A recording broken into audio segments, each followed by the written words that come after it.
Greetings from the Second Age of Reason. We are here today to kind of do a recap of the midterm elections of 2014.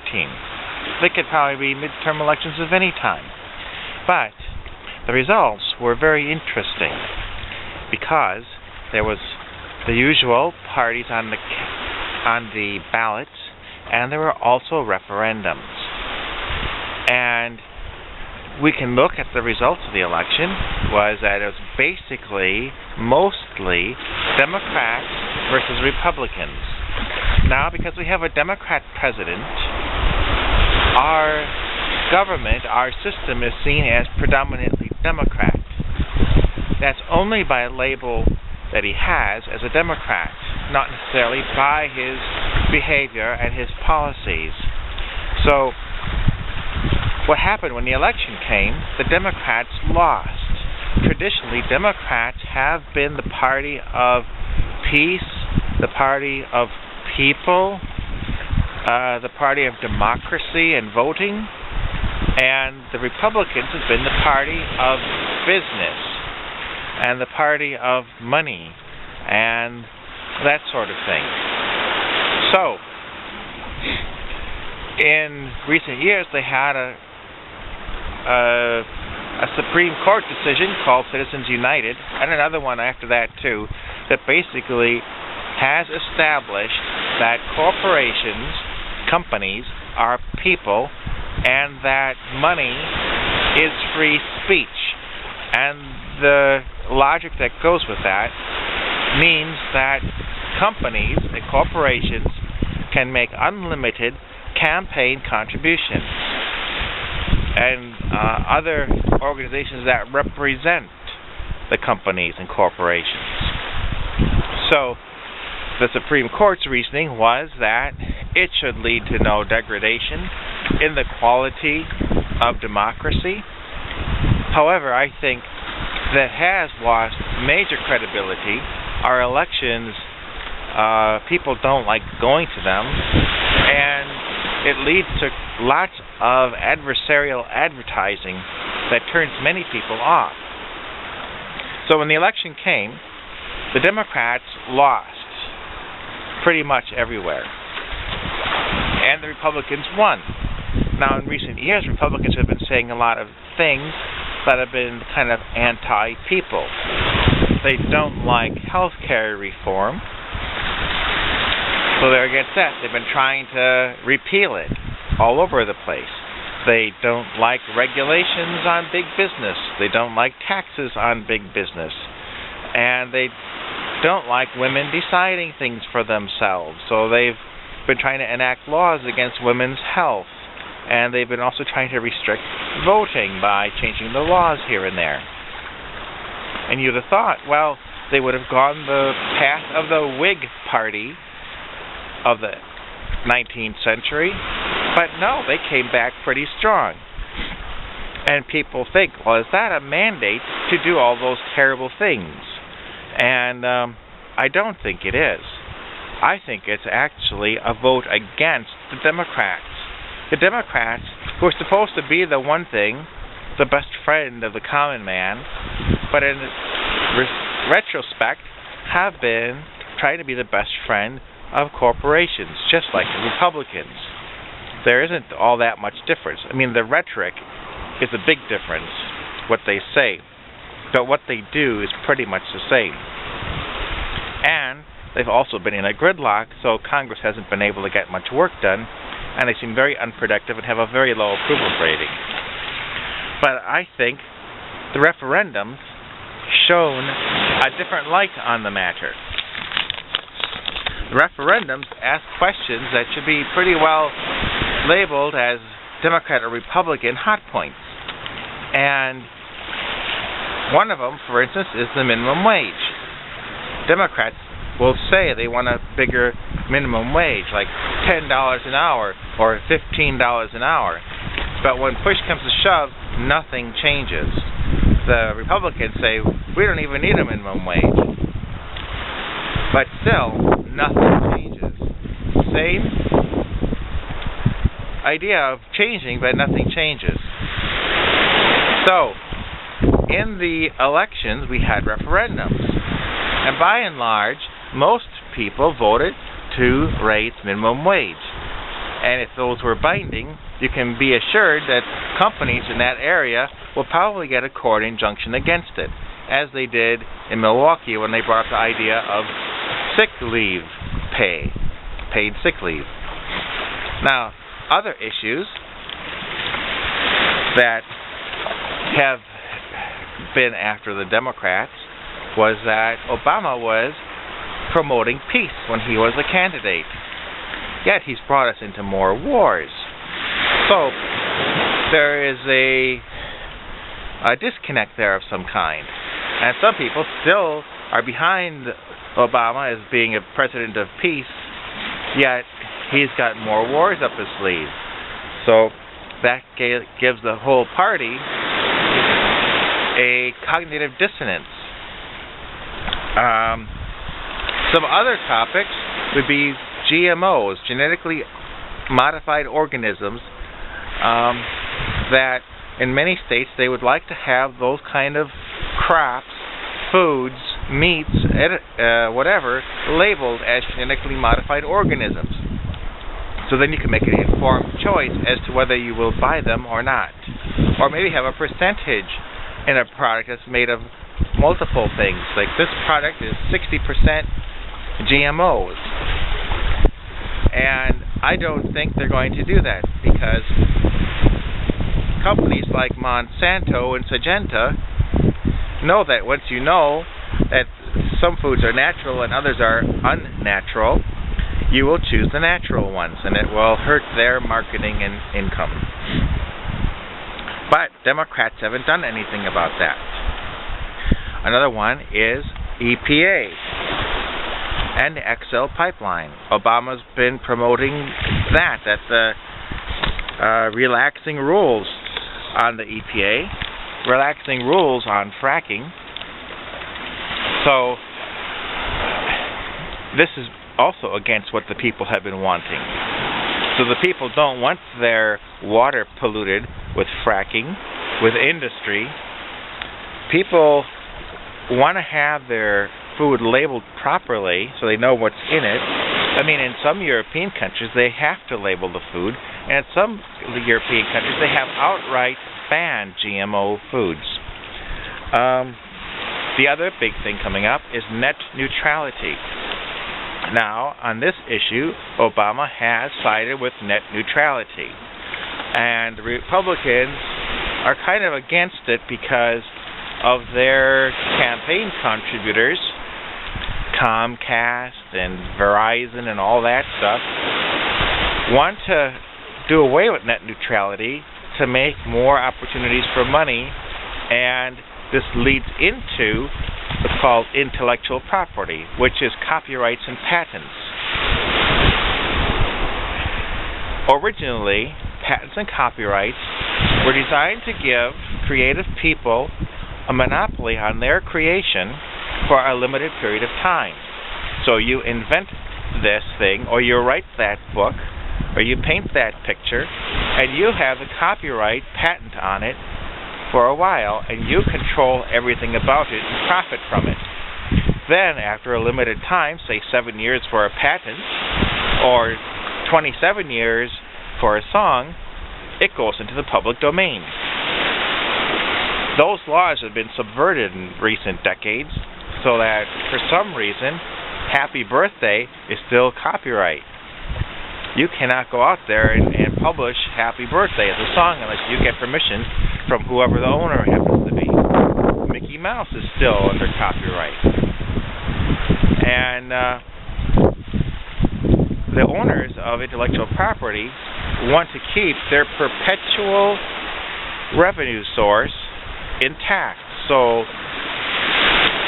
as a result, instead of being an engine for innovation and invention, it's locking in things as they are. As a result, the United States hasn't been able to have a successful manned space program in a while. And Europe, which is a good socialist regime, has landed a probe on a comet. which is a pretty technological thing to accomplish. Next topic, healthcare reform. Obamacare is not healthcare reform, it's health insurance reform. And the need is actually for health reform and health cost reform because it's too expensive to afford. And the solution would have been single payer. And the Democrats had an opportunity to do it, and they missed it. So as a result, they have been remembered in these elections, and little by little, Republicans have been taking over. Next topic, the drug war, specifically cannabis.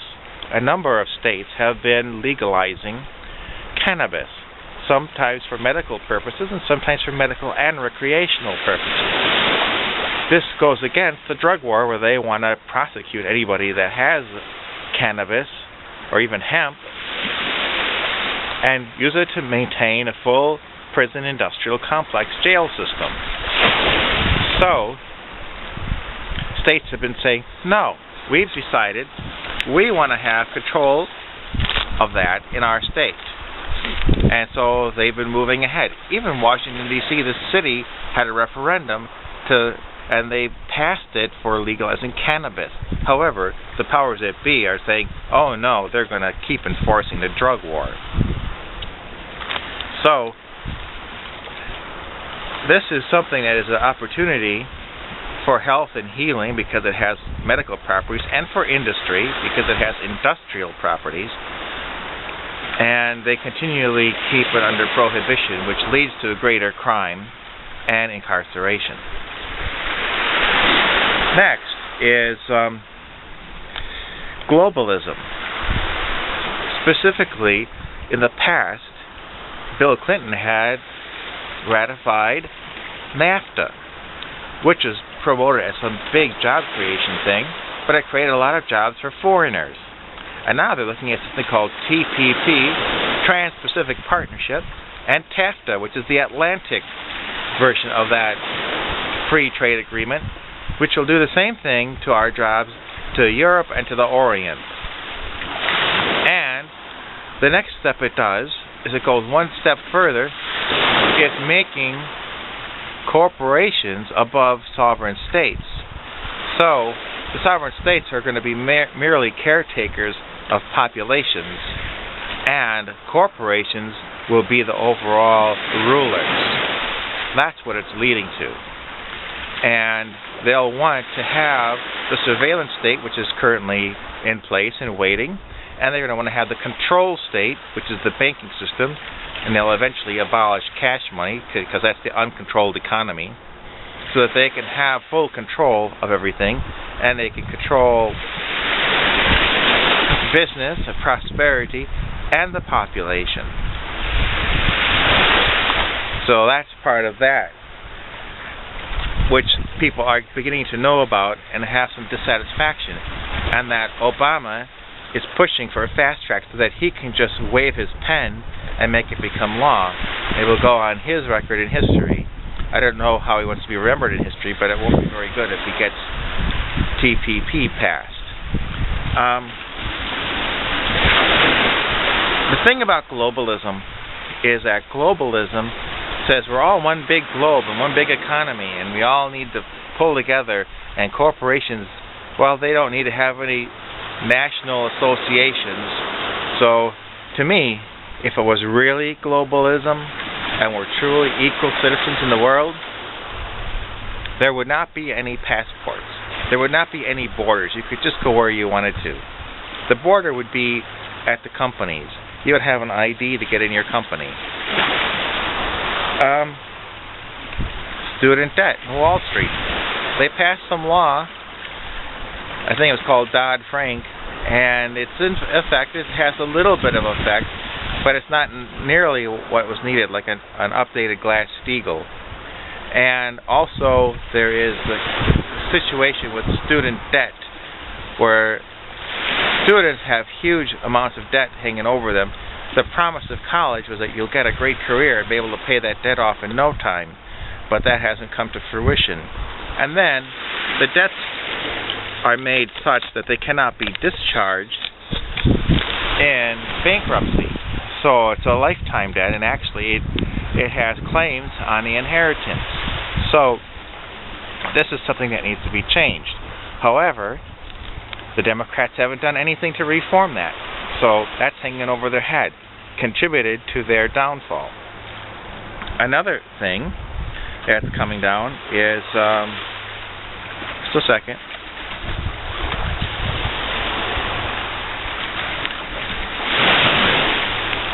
The police militarization. In recent decades, the past decade or two, the police have been getting more weaponry from the military, and it has changed their overall psyche to be more militaristic. That is supposedly because the criminals are that much heavier armed. But it hasn't been working that way exactly, because they have been seeing now that the citizens are the enemy, and they have been becoming more brutal than they had in recent decades. And this police militarization is actually becoming a provocation to the citizens, and they don't like it. And since it's happening under the administration of a Democrat, he's getting pinned with that as kind of a legacy of his time in office. Although it probably started with the Republican before him. And it will go to the Republicans after him as well. And finally, the surveillance state. Surveillance is part of that thing needed to have a fully controlled dictatorship, and eventually a global world dictatorship. And I think at this point, the surveillance state has grown beyond the size of the government. They run independent of the government. They are completely out of control. They can lie with impunity. They can do whatever they please. They'll say anything and do another thing. And so I think it's about time that if government was serious, that they should look at disbanding these agencies totally, fire everyone, dismantle the equipment, the computers, the networks, the data, get rid of it all, and start over with older technology and with all new people that you trust. And that it will be the rule of law, and it will be, it would be complementary to our Constitution. It will not be an adversary of the Constitution. I think it has to happen. You're not going to reform it. It'll never be reformed. They're going to just be like a chameleon and change their colors and change their location and switch as they now exist. So that's what I have to say. Now, here's my message to Republicans. This here is the main part of this video. The message is, the referendums have been cast, and while you have been elected into positions, they are not positions necessarily to look at the Republican agenda as a mandate. It's a position to look at what's on the referendum to know what the people want. They want Citizens United to be repealed, to have the Constitution amended so that corporations are not people and that money is not free speech. They want to have net neutrality. They want to have their constitutional rights respected. They want to have their cannabis. They want to have this stuff. And if you make your party supportive of those items that won in the referendums, you will win the hearts of the voters. If you carry on with the fascist Republican dogma, fascist Republican agenda, you will go the way of the Whigs in the next election, and the Democrats will step on in, and we know how that one will turn out anyway. So, this is my take on the midterm elections. So, my advice is to Republicans to look at the referendums, and respect the will of the voters and know what they're looking for and support what the voters want, and you will win their hearts and you will win their votes for the next election as well. So until later, that is all. Be seeing you.